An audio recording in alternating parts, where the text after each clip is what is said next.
یہ بات ہے سال 2003 کی، جب دبئی کے شیخ نے سمندر میں دی ورلڈ پروجیکٹ کی کنسٹرکشن اسٹارٹ کی۔ سمندر میں 300 آئلینڈز بنانے کا یہ پروجیکٹ ارتھ شیپ کی طرح دکھنے کے لیے بنایا جا رہا تھا، جس میں لگژری ولاز، ہوٹلز اور بیچ ریزورٹس کے ساتھ ساتھ وہ سب کچھ بنایا جانا تھا جس کا اندازہ لگانا بھی کافی مشکل ہے۔ یہاں تک کہ اس پروجیکٹ کی جب ایڈورٹائزمنٹ ہو رہی تھی تو اس میں دی ورلڈ کو لینڈ آف پیراڈائز یعنی جنت کی زمین کا لقب بھی دیا گیا۔ لیکن یہ پروجیکٹ کمپلیٹ ہونے کے 12 سالوں بعد بھی آج تک یہ آئلینڈز سمندر میں ویران کیوں پڑے ہیں؟ دنیا کی مہنگی ترین سیلیبریٹیز سے انڈورسمنٹ کروانے کے باوجود بھی دبئی کے شیخ کا خواب ادھورا کیوں رہ گیا؟ یہاں آخر ہوا کیا تھا؟ ناظرین، یہ بات تو ہم سب کو معلوم ہے کہ دبئی کے رولر شیخ محمد بن رشید ال مختوم نے دبئی میں وہ کچھ کر دکھایا ہے جس کی مثال پوری دنیا میں نہیں ملتی۔ آج سے 30 سال پہلے دبئی میں صرف ایک بلڈنگ ہوا کرتی تھی جس کو آج دبئی ورلڈ ٹریڈ سینٹر کہا جاتا ہے، لیکن اس کے بعد یہاں back to back construction projects نے دبئی کی وہ قسمت بدلی کہ جو شہر 100% اپنے آئل پہ ڈیپینڈنٹ تھا وہ اب صرف 3% آئل پہ ڈیپینڈنٹ رہ گیا ہے، اور شیخ کا خواب بھی کچھ ایسا ہی تھا۔ دنیا کی سب سے اونچی بلڈنگ برج خلیفہ سے لے کر دنیا کے پہلے اور آخری 7 اسٹار ہوٹل برج العرب تک دبئی کا کونا کونا ورلڈ کلاس لگژری فیسلٹیز سے بھرا ہوا ہے۔ جب دبئی کے پاس مزید میگا پروجیکٹس بنانے کے لیے زمین کم پڑ گئی تو شیخ نے رخ کیا سمندر کا۔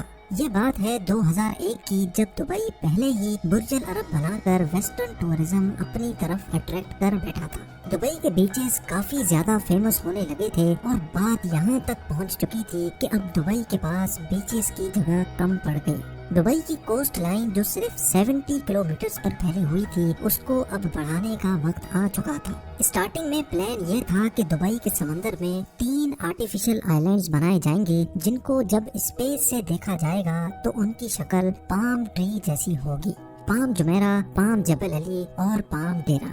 2001 میں سب سے پہلے پام جمیرہ پر کام اسٹارٹ کر دیا گیا کیونکہ شاید یہ پلان کیے گئے آئلینڈز میں سب سے چھوٹا تھا۔ صرف اکیلے پام جمیرہ کی وجہ سے ہی دبئی کی کوسٹ لائن میں 56 کلومیٹرز یعنی 80% کا اضافہ ہو رہا تھا۔ کوسٹ لائن بڑھانے کا یہ آئیڈیا دبئی کے شیخ کو اتنا بھا گیا کہ پام جمیرہ کی کنسٹرکشن کمپلیٹ ہونے سے پہلے ہی پام جبل علی اور پام ڈیرا پر بھی کام اسٹارٹ کر دیا گیا۔ ان 3 آئلینڈز کے علاوہ ایک اور پروجیکٹ بھی تھا جس نے کسی میگنیٹ کی طرح پوری دنیا کی اٹینشن اپنی طرف کھینچ لی۔ یہ پروجیکٹ دی ورلڈ کے نام سے لانچ کیا گیا جس میں ٹوٹل 300 چھوٹے آئلینڈز موجود تھے۔ دی ورلڈ کا ڈیزائن ارتھ کے میپ کے حساب سے رکھا گیا تھا جس میں ہر کنٹری کے نام سے الگ الگ آئلینڈ بنائے گئے تھے۔ 2003 میں دی ورلڈ کی کنسٹرکشن کا کام اسٹارٹ کر دیا گیا جو دبئی کے ساحل سے 3.5 کلومیٹر دور سمندر کی تابڑ توڑ لہروں کو روک کر بنایا جا رہا تھا۔ دی ورلڈ آئلینڈز اصل میں دنیا کی ایلیٹ کلاس کے لیے ایک پلے گراؤنڈ ہونے والا تھا۔ انٹرنیشنل ایکٹرز، رائل کلاس اور بزنس ٹائکونز نے خوب جم کر اس پروجیکٹ میں حصہ لیا۔ کچھ نے اپنے پرسنل یوز کے لیے یہاں آئلینڈز خریدے تو کچھ نے اس کی ایڈورٹائزمنٹ کر کے اپنا پارٹ پلے کیا۔ یہاں پر چھوٹے سے چھوٹے آئلینڈ کی قیمت $15 ملین یعنی 112 کروڑ روپے رکھی گئی، اور بڑے آئلینڈز ان کے تو کیا ہی کہنے۔ ایک آئلینڈ $50 ملین یعنی تقریباً 375 کروڑ روپیوں میں سیل کیا گیا۔ جس طرح دبئی کو پاس پروجیکٹس میں بھرپور کامیابی ملی تھی اسی طرح دی ورلڈ میں بھی ملی۔ کنسٹرکشن کمپلیٹ ہونے سے پہلے ہی 2008 میں 60% سے بھی زیادہ آئلینڈز سیل آؤٹ ہو چکے تھے۔ لیکن سوال یہ ہے کہ سمندر میں ریت سے بنے ان آئلینڈز کی اتنی زیادہ قیمت کیوں رکھی گئی؟ پہلی بات تو یہ ہے کہ یہ اتنا آسان کام نہیں ہے۔ ٹھاٹھے مارتے ہوئے سمندر میں ایک چھوٹا سا آئلینڈ بھی بنانا بہت مشکل ہوتا ہے، یہاں تو پھر دبئی نے 300 آئلینڈز بنائے تھے۔ صرف ایک آئلینڈ کو بنانے میں اتنی زیادہ ریت استعمال ہوئی تھی کہ اس سے ایک پورا کرکٹ اسٹیڈیم ٹاپ سے لے کر باٹم تک بھرا جا سکتا ہے۔ اگر پتھروں کی بات کی جائے تو دی ورلڈ آئلینڈز میں استعمال ہونے والے پتھروں کا وزن 5.5 لاکھ ٹرین انجنز کے وزن کے برابر بنتا ہے۔ 9 किलोमीटर लंबा और 6 किलोमीटर चौड़ा ये प्रोजेक्ट बनाने में दुबई गवर्नमेंट को 14 अरब डॉलर खर्च करने पड़े। इस रकम से दुबई 9 बुर्ज खलीफा या फिर 14 बुर्ज अल अरब जैसे 7 स्टार लग्जरी होटल्स बनवा सकता था। लेकिन शेख को न सिर्फ दुबई की जमीन बल्कि यहाँ के समंदर से भी इनकम जनरेट करना थी, और यही वजह थी कि शेख समंदर में जन्नत की जमीन बनाना चाहते थे। तो फिर आखिर ऐसा क्या हुआ कि इतना ताम झाम करने के बावजूद भी पिछले 12 सालों से ये आइलैंड्स बिल्कुल वीरान पड़े हैं। दी वर्ल्ड आइलैंड्स के फेलियर में सबसे पहला रीजन इसका डिजाइन है। सबको यही उम्मीद थी कि प्रोजेक्ट का डिजाइन अर्थ के मैप के हिसाब से बनाया जाएगा, लेकिन प्रोजेक्ट कंप्लीट होने के बाद मालूम पड़ा कि ये अर्थ के डिजाइन से काफी ज्यादा अलग है। ज्यादातर आइलैंड्स की शेप एक्चुअल कंट्रीज की शेप से काफी मुख्तलिफ थी, जिससे इन्वेस्टर्स को काफी ज्यादा डिसअपॉइंटमेंट हुई। लेकिन सिर्फ डिजाइन का चेंज होना ही दी वर्ल्ड की नाकामी का रीजन नहीं था। 2008 में दी वर्ल्ड की लॉन्च रखी गई, जिसमें पूरे दुबई को फायरवर्क्स से चमका दिया गया था। जितना पैसा इस लॉन्च इवेंट में बहाया गया वो सारा का सारा बेमकसद साबित हुआ, क्योंकि ये वो वक्त था जब पूरी दुनिया को ग्लोबल फाइनेंशियल क्राइसिस ने घेर रखा था। दी वर्ल्ड के 60% आइलैंड्स इस फाइनेंशियल क्राइसिस से पहले ही सेल हो चुके थे, और इस क्राइसिस की वजह से न सिर्फ वर्ल्ड आइलैंड्स बल्कि पूरे दुबई की प्रॉपर्टीज के रेट्स जमीन पर आ गिरे। फाइनेंशियल क्राइसिस की वजह से जिन एलिट्स ने ये आइलैंड्स खरीद रखे थे, उन्होंने भी यहाँ कंस्ट्रक्शन का काम नहीं करवाया। वक्त गुजरता गया और इसी दौरान एक और मसला खड़ा हो गया। खाली पड़े आइलैंड्स आहिस्ता आहिस्ता समंदर की नजर होने लगे। ये नोटिस किया गया कि कई आइलैंड्स इरोजन की वजह से समंदर के नीचे जा चुके हैं।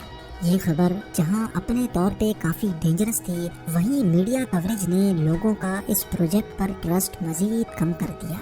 उसका नतीजा ये हुआ कि ग्लोबल फाइनेंशियल क्राइसिस खत्म होने के बाद दुबई के दूसरे एरियाज में तो बिजनेस वापस लौट आया, लेकिन वर्ल्ड आइलैंड्स पर एरोजन के डर से किसी ने भी अपनी किस्मत नहीं आजमाई। इंजीनियर्स और रिसर्च टीम ने जब आइलैंड एरोजन को इन्वेस्टिगेट किया तो एक और खौफनाक मामला उभर कर सामने आ गया। पाम जुमेरा, पाम जबल अली और पाम डेरा के साथ साथ वर्ल्ड आइलैंड्स की कंस्ट्रक्शन में इस्तेमाल होने वाली रेत पर्शियन गल्फ के समंदर से ही ट्रेजर के जरिए निकालकर आइलैंड साइट पर डंप की जाती थी।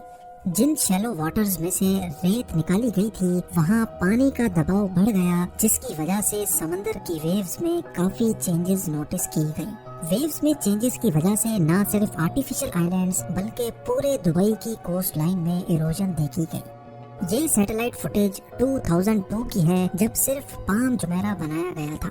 इस फुटेज में दुबई की कोस्ट लाइन को गौर से देखें, जो कि ऑलमोस्ट स्ट्रेट लाइन में नजर आ रही है। अब गौर करें इस फुटेज पर जो 2008 की है, जब बाकी तमाम आइलैंड्स भी बनाए जा चुके थे। इसमें साफ साफ देखा जा सकता है कि दुबई की अपनी कोस्ट लाइन जगह जगह से इरोड हो रही है, और इसको रोकने के लिए कई जगह पर आर्टिफिशियल वॉल्स भी खड़ी की गई है।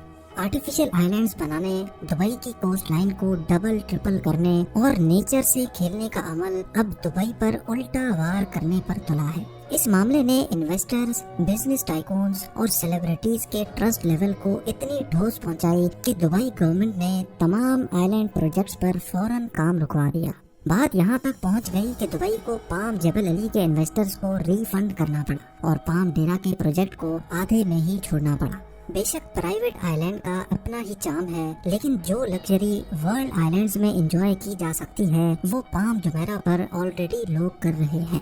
आखिरकार ये दुबई का पहला आर्टिफिशियल आइलैंड प्रोजेक्ट है जो भरपूर कामयाब हुआ। कई famous celebrities already palm Jumeirah पे प्रॉपर्टीज ओन करते हैं, जिनमें famous football player David Beckham, Shahrukh Khan और शिल्पा शेट्टी के साथ साथ कई जाने माने नाम भी शामिल हैं। लेकिन ऐसा भी नहीं है कि वर्ल्ड आइलैंड्स पर किसी ने भी अपना मेंशन नहीं बनाया। 300 में से 9 आइलैंड्स ऐसे हैं जिनको डेवलप किया जा चुका है। इनमें लेबनान आइलैंड, यूरोप आइलैंड्स और फार्मूला 1 ड्राइवर के नाम पे बनाया गया माइकल शू मेकर आइलैंड डेवलप किया जा चुका है। बाकी तमाम 291 आइलैंड्स अभी तक खाली पड़े हैं और आहिस्ता आहिस्ता समंदर की नजर होते जा रहे हैं। दुबई के शेख अपनी इस नाकामी से अच्छी तरह वाकिफ हैं और अपनी इस गलती को सुधारने के लिए नए और जदीद प्रोजेक्ट्स भी लॉन्च करने में लगे हैं। नया प्लान ये है कि पहले दी वर्ल्ड के यूरोप आइलैंड्स को डेवलप किया जाए। स्वीडन आइलैंड में 10 पैलेसेस, जर्मनी आइलैंड में 32 विलास और टोटल 78 फ्लोटिंग स्वीट्स बनाने का प्लान किया गया है। इन फ्लोटिंग स्वीट्स में टूरिस्ट समंदर के एक यूनिक एक्सपीरियंस को एंजॉय कर सकेंगे। ना सिर्फ समंदर के ऊपर बल्कि टूरिस्ट अपने अंडर वाटर बेडरूम से मैरीन लाइफ से भी लुत्फ अंदोज हो सकेंगे। एक बात तो क्लियर है कि दुबई इन छोटे मोटे फेलियर से घबराने वाला नहीं है। इसकी जीती जागती मिसाल Jumeirah bay islands, museum of the future और दुबई एक्सपो 2020 की रंगीनियों में देखी जा सकती है। साथ ही साथ दुबई के फ्यूचर प्रोजेक्ट्स में दुनिया का पहला डायनामिक टावर भी मौजूद है, जिसके रोटेटिंग फ्लोर्स की वजह से अंदर बैठे लोग दुबई का 360 व्यू एंजॉय कर सकेंगे। उम्मीद है जेम टीवी की यह वीडियो भी आप लोग भरपूर लाइक और शेयर करेंगे। आप लोगों के प्यार भरे कमेंट्स का बेहद शुक्रिया। मिलते हैं अगली शानदार वीडियो में।